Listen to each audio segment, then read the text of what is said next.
Hello and welcome to the Movie Thoughts Podcast. I am your host, Dominic Tardamella, and welcome back.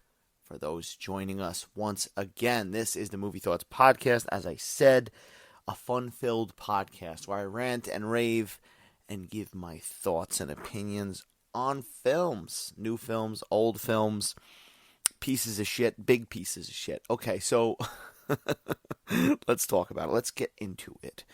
Because this is a big piece of shit we're going to get into. But this week is marks the release, I think tomorrow. Yes, tomorrow, because I'm fucking getting it. Because I'm a big Mortal Kombat fan. Who doesn't like Mortal Kombat?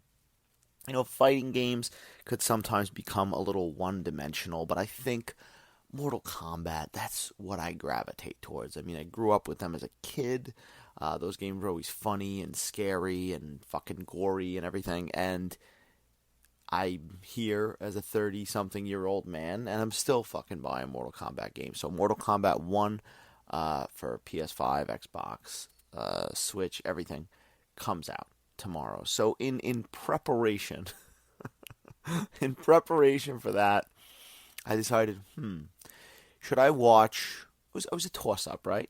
It was like, should I rewatch all? I didn't really have time to watch all the Mortal Kombat movies, but I was like, should I rewatch the 1995 Mortal Kombat, which has a special place in my heart. It's not a great movie. It's a fun movie though, and especially if you grew up with it, it's got a lot of nostalgia behind it. But it is a pretty decent little video game movie. It's got a good cast. It's got good performances. It has a decent, storyline following the video games of the tournament. It's got that guy playing Shang Tsung. Your soul is my fucking love that guy. Carrie Naga. I don't remember his name.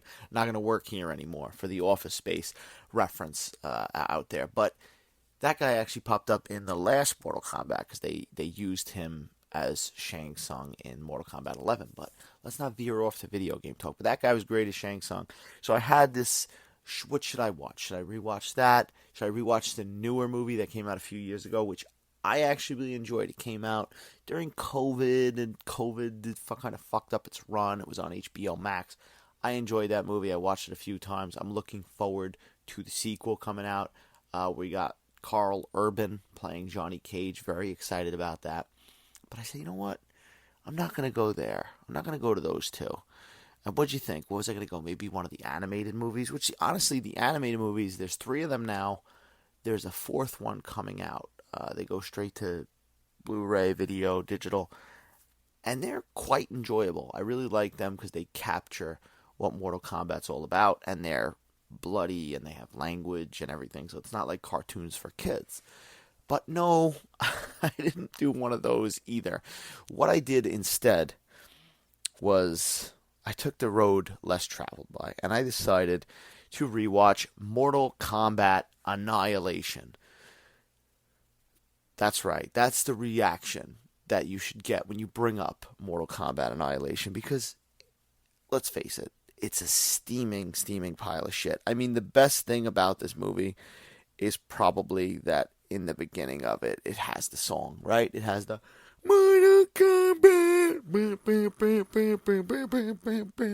I'm going to fucking start breaking shit all over the place where I live right now because that song just fucking pumps me up. Me and my brother, when we were kids, we would just put that fucking song on, and just beat the shit out of each other. That was we would start bowing. We were both chubby when we were kids too, so picture 2 fat little short kids. Just that, putting that song on, and there's a little build up with that. It's test your might. And we'd get it ready, we'd probably pull our shirts off so our tits were fucking swinging everywhere, and then we would just beat the shit out of each other. When it took off, we would just beat each other. Good times beating the shit out of my brother and him beating the shit out of me. I'm going to see if he wants to do that later after this podcast. But God, Mortal Kombat Annihilation. I still remember when this movie came out. And I remember it was somebody's birthday. One of my cousin's birthdays, and we went to the movies and we actually saw this movie in the theater. So I could say definitely. I saw this in the theater. I don't think I seen the original in the theater. I know that my like grandfather, I've mentioned this on the podcast, like he used to have a hot box and used to record tapes and it would just record movies randomly like that. And that's, I feel like, how I've seen a lot of movies. I just stumbled across them like that. And Mortal Kombat was definitely one of those. I remember having that on some kind of recorded tape and watching it and then proceeding to beat the shit out of my brother. But when Mortal Kombat Annihilation came out, Mortal Kombat, as I just said, when you grow up, the movie itself, the 95 version, it's fun. It's enjoyable. You see its flaws, it's goofy, it's kind of like, but it's enjoyable. And as a kid, that fucking movie was like Oscar worthy to you. That was a great movie when you were a kid. You're like, holy shit, this is the best movie I've ever seen. And especially that it was based on a really cool video game. So, when the trailers and, all that stuff started hitting and posters from Mortal Kombat Annihilation and, going to that birthday party, I remember being excited. I remember that feeling. I remember being excited to watch it. And then the movie started. And this is the thing about this movie. Even as a child at that point, what was I? I don't know. Was it 97? So let's say I'm like 7 or 8, whatever. I'm almost I'm about like 9. I don't even know. I can't count. But so anyway, I go see this fucking movie, and even as a kid, like, not that I would like be critical of films at that age, but I knew there was something up when I left that movie. When I left that movie, or like halfway through that movie, I was like, no. And that kind of like, I didn't watch this movie for years and just had that like fat kid's opinion forever. Just, it stuck with me, and I was like, that movie's not really that good. And then I watched it years later, and I was like, wow, this movie really is bad. But Jesus fucking Christ, Mortal Kombat Annihilation. Let's start like from the beginning of this movie. They recap. They do like a little recap in the beginning, and then right off the bat, you're like, whose voice is that? Because I don't recognize it, and it's fucking Raiden's. You come to find out, but Raiden is no longer played by Christopher Lambert in this film. It's played by James Remar, and he's a guy he's in a bunch of shit. He's in Dexter. He's a decent actor, but this, this movie is full of recasts. I mean, you got a new Johnny Cage right from the get-go, and you're like, but like as a kid, I gotta say, and even rewatching it now, like that fucking guy looks almost identical to the guy that's in the first one. Like if they grabbed each other and spun each other around a circle, I'd find it to be a tough time to guess which one was which. So as a kid, that didn't even matter. You're just like, all right, that's Johnny Cage. Sonya is recasted. The only people that aren't recast in this movie are Liu Kang and Katana. And Katana, she was in the first one as well. Liu Kang's played by Robin Shou, who popped up in Beverly Hills Ninja and a bunch of other things. I don't know what deal they got. I don't know if they like signed their life away in the first one, or it was just poor judgment on their account. They probably had a good time filming the first one, but everybody else who didn't show up for the sequel spared themselves. Now, one thing I'll say is like, they do a decent job in the first one. Listen, it's a video game. Translating things over to a movie doesn't always work. But in the first one, they do a pretty good job of like, the costumes don't look bad. They're like, Sub-Zero's got the dark blue on, Scorpion. They look pretty intimidating. But this one, you see right from the beginning. When you're seeing all these other characters from the video game, you see that they just all look kind of wonky.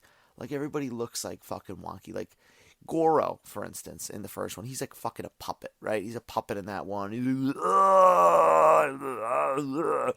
got the ponytail, and fun fact, not really a fun fact, it's actually a terrifying fact, but like one time I went to the shore years ago when I was a shore whore, I guess, and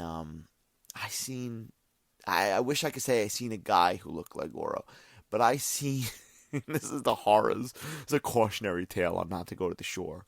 But I seen a girl who looked just like Goro.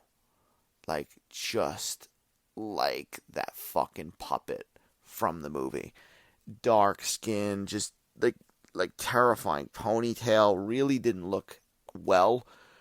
You know, that dead puppet look as well. Just terrifying experience. But I don't know why I bring that up. I digress. But Goro in that film, he's a puppet, right? He looks alright. You know, he looks rubbery. It's alright. It works for the movie. They do a good job cutting away and stuff, and you know, showing his emotions and screams. Like I said, in this movie, you got Shiva, and like it's an actress, but you could just tell right from the fucking get go. It's a movie, like the makeup and the prosthetics. It just looks like cheap. It looks cheap, and that's the problem with this movie, because right from the start you see how bad everybody looks, and then there's a lot of like green screen CGI stuff going on in the beginning. Listen, Raiden, he, as I said, played by a different actor in this, and you know, the wig looked terrible. The wig looked terrible on Christopher Lambert, but like, you know, he managed to pull it off. You know, you're a coward, sorcerer, and all that shit. The wig on this fucking guy, as I said, great actor. Pops up in a ton of stuff. Even just recently popped up in Oppenheimer, James Remar. He's all over the place. But like the wig they gave this fucking poor guy, it looks terrible. It's so bad that like halfway through the movie, it's coming off. I think they knew they had to cut it off. But it's become like, you know, cult, you know, notoriously bad. But it's almost like they had the fucking budget from the first Mortal Kombat video game, and they used it here, because everybody like looks worse than the basically the people that played them in the game. There's also the famous, you know, "Mother, you're alive," and then the "Too bad, you will die." Like it's become worth watching just for that. That scene is like notorious on the internet and stuff like that. But yeah, then let me tell you something here, because if you go back and please listen to a Cobra podcast that I did a while ago with my brother, it's somewhere in the back history of this podcast. But my God, the bad guy from fucking Cobra plays Shao Kahn in this movie. Brian Thompson, who I go into it on that podcast, but he's an absolute fucking nightmare. And it's nice seeing him in here. As funny as that is to say that it's nice to see a fucking guy that looks like that, but he doesn't really do enough, you know. He doesn't do enough. He does his screams and stuff like that, but he's not. I wanted him to be a little bit more, you know, scary in this. He's definitely unsettling because he's got a shaved head in this, so that makes him a little more unsettling. But yeah, this movie starts, and you see the fucking budget right on the screen, and then they fucking mind-boggling. Did I mention that they fucking Johnny Cage, who's my favorite Mortal Kombat character to play with in the games and the movies, they break his fucking neck in the first 5 minutes of the movie. Shao Kahn breaks his fucking neck. Now, I remember watching that as a kid, and again, Johnny Cage, lifelong fan. Seeing him get killed, I was like, fuck. I was horrified. I was like, that's it? Like, to me, the movie is over. They lost me right there, my fat 9-year-old self. But I get it in one aspect, because you're introducing so many fucking characters. They're trying to give all these other characters play that weren't in the first movie. You got Jax in there, you got fucking Cyrex, and you got fucking another Sub-Zero. You know, they're loosely taking what they did in the game, where there's a second Sub-Zero, and Scorpion's just back. I don't even know. They don't even fucking explain how Scorpion is just back, because I'm pretty sure Johnny Cage fucking cut his skull head up and fucking lava, blood, pus, and shit leaked out of his fucking head. But he's back in this, no explanation. We're just to assume, you know, this is like a video game. You know, that's what they do. They're like, Scorpion's back. But as I said, I respect that they brought in like all these characters, but it just ends up being a sloppy mess. It doesn't, that's the thing too, like in the first movie, they had some sort of a plot, right? They had the tournament, They were trying to, the fights were kind of happening organically. Where it's like, all right, Liu Kang's gonna fight Sub-Zero, fucking Johnny Cage gonna fight Scorpion, Sonya's gonna fight Kano, and this one is just like they're running around and people are just jumping out, and then techno music is playing. And there's techno in the first one. There's the fucking Mortal Kombat song, and there's that stuff. There's the reptile scene in the first one where it's like reptile and it just jumps out. But like there is like shitty techno music all over this, all over them fighting. And that's the thing, like they don't. There was a moment when I noticed when like Sub-Zero and Scorpion are fighting in the beginning, and it's just showing the view that you would see basically in a video game, the side by side kind of thing. And I was like, they didn't even try with this fucking movie. They were just making a video game. They were like, they didn't know what to do, and that was the weird thing. Now, I mean, video game movies 9 times out of 10 they still suck, but especially back in the day, they didn't know what the fuck they were doing. The Sub-Zero guy, by the way, with the scar on his face, he looks like I gotta say it, he looks like he's something out of like a Cinemax soft porn movie. He's got cheesy lines, and that's what this whole movie reeks of. It just reeks of like bad acting. It smells of that. Bad costumes. I mean, the Cyrex costumes, even the Sub-Zero and Scorpion costumes in this movie, they just look cheap. They look like they're fucking put together. They honestly look like Halloween costumes that you'd buy at a shitty store, or like the pictures that are on the package of a Halloween costume where you're like, there's always that goofy guy or girl just standing there wearing the costume. That's what everybody looks like in this movie. But yeah, I don't know. There's a lot of weird things too. At one point, Scorpion yells "suckers," like Scorpion is known, obviously, historically, for "get over here," and then sometimes they do the "come here." Like that's the variation. That's it. At one point, he takes Katana, who, this actress, I feel so bad for her and the guy who plays Liu Kang, because I'm like, oh my god, what did they? Every time I see this, I'm like, what did they sign up for? They got fucking fucked on the deal, and especially it's more like heartbreaking too, because I mean, they did some other stuff afterwards, but their careers obviously didn't flourish after this, so I'm sure this didn't help. But Scorpion grabs her, and I think he like brings her into the pit of hell or whatever. Before he does it, like he's like, "Suckers!" Like, when does he yell that? I don't remember him yelling that in the fucking game. After he does a prank or something like that. What is he, a 14-year-old like kid yelling "suckers" at somebody? I don't get it. I don't get it. Cyrex looks like shit. He sounds like shit. He's got a really bad robot voice. Then at one point, Raiden like cuts his hair, and the hair is so bad, and you're like, oh my god. Like for a minute, you're relieved that he cuts the hair. And then when he cuts the hair, it's even more fucking unsettling, and it made me really uncomfortable. He looked like a cracked out version of Sting, the singer Sting. But I guess in a way, like, yeah, of the Police. That's right, Roxanne fame. But I guess in a way, like, he kind of looks like the wrestler Sting too, but like the early iteration of him when he had the blonde hair and stuff like that, because that's like the color hair he has. And then poor James Remar's walking around with that fucking hair that's been bleached, and it's just, the movie doesn't get any better from here. What else? At one point, Baraka pops up, who's a character who's like, this could be really cool, right? Because he's a fucking monstrous character, of course, that was introduced in Mortal Kombat 2, and he's got like these fucking knife hands. And yet again, with the Halloween costume thing, he's essentially wearing an oversized mask.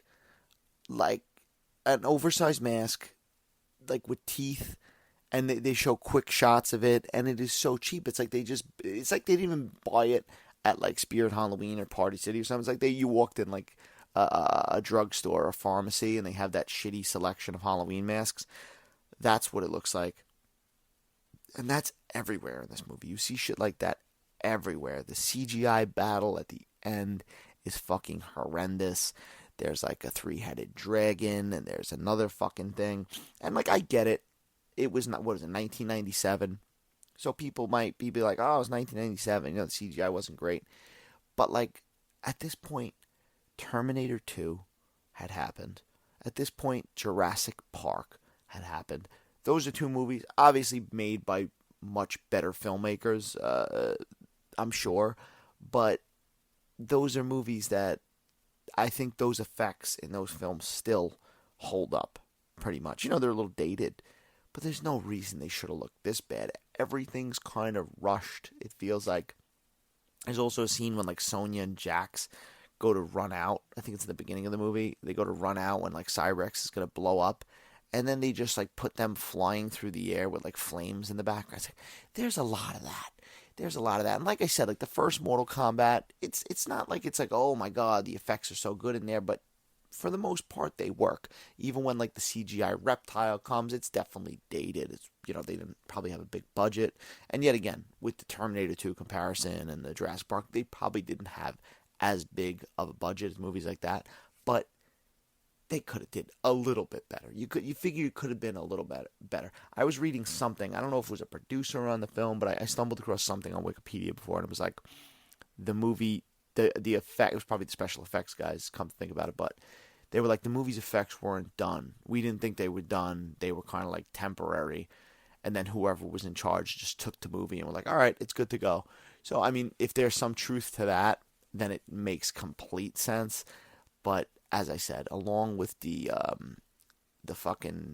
bad acting, the effects, the just non-existent storyline, this movie is not like, you got to be really fucked up. I'll put it this way, because it's a hard watch sober. This is not a movie you want to watch sober. You honestly shouldn't watch sober for any reason. But if you're on a Mortal Kombat kick because this game is coming out, and you're like, oh, I'm gonna revisit those fucking movies from the 90s. Definitely revisit the 1995 original. There's a lot of good stuff in there, fun lines and good fights, and then if you want to go further, if you haven't seen Mortal Kombat Annihilation and your curiosity gets the best of you, then maybe, I don't know, get high, or drink some beers, or huff spray paint out of a bag, whatever gets you going. Do one of those, because that's probably the best way to watch it. Because there are like it does have those moments that it's so bad, it's good. Like, the beginning, as I said, the classic line of the mother, you're alive. There's moments like that. But then it's just like, once you get in the middle of it, you're like, wow, I don't want to watch this movie anymore. And I almost shut it off a couple times. But I didn't. I made it through just to talk about it. But yeah, Mortal Kombat Annihilation. I don't know how anybody else feels about this. I don't know if there's people around my age that liked it when they were kids, and I could have sworn I have memories of talking to people when I was a kid and them thinking that one was better. And I was just, no, I'm not going to, like, I wasn't like pretentious or anything, but like, it was obvious, as I said, at that age, that this movie paled in comparison. But yeah, the Mortal Kombat franchise is alive. There is going to be a second film, as I said, so whenever the hell that comes out, I'm sure I'll be going to see that. But yeah, I'm a big fan of Mortal Kombat. I'm definitely looking forward to the game. They got fucking Jean-Claude Van Damme in this new one that's coming out. Jean-Claude Van Damme as Johnny Cage. And there's a whole cool trivia thing with that, because originally the first Mortal Kombat game back in the day originally started as like a Jean-Claude Van Damme game. They were kind of like loosely basing it off like Bloodsport, and they were trying to get that made, but for whatever reason, Jean-Claude Van Damme's people, or him, they turned it down, and that's why like the Johnny Cage character kind of has the outfit and the look of Jean-Claude Van Damme from Bloodsport, if nobody's ever noticed that, which everybody should. So it's cool that he's in it, he's voicing it, and that's just like, that's cool. That's like an alternate universe kind of thing, that what could have been. So I'm excited to fucking do some splits and punch people in the balls. I should do a Jean-Claude Van Damme movie on this podcast. I should. I'm going to probably have to get my brother involved, though. He's going to have to do it, because he's the utmost expert on Jean-Claude Van Damme's movies and how many splits he could do, how many times he splitted in a movie. And maybe Bloodsport, I don't know, maybe Kickbox or something like that. But yeah, that is the Movie Thoughts Podcast. Thank you for listening. If this is your first time, I know I kind of just ranted and raved about Mortal Kombat, but yeah, this is it. I give my opinion. I talk some movies, bullshit. I haven't been to the movies. I'm kind of going the longest I've gone probably all year when I haven't gone to the movie. There's just, I don't know, nothing's pulling me in. There's a couple movies I kind of want to see, and I'll keep those to myself. But I might pop in at some point. I got it. What's the next? The Haunting in Venice looks pretty good, and I'll probably go see that when it comes out this week. But other than that, everything's kind of like, I'll see it soon. I don't know. I'll get to it. I'll get to it when I can. But if this is the first time you're listening, thank you. Check out the other episodes. Check me out on Instagram, Twitter, and TikTok at Dom Solo Reels, where I post some movie-related content, some stupid videos of me in wigs. I'm also on another podcast with my friend Ryan, the Rambo podcast, the It's a Long Road podcast, the Rambo podcast. There we go. I did the name backwards. But go look that up and hear us talk about Rambo and all that fun stuff. And have a good night.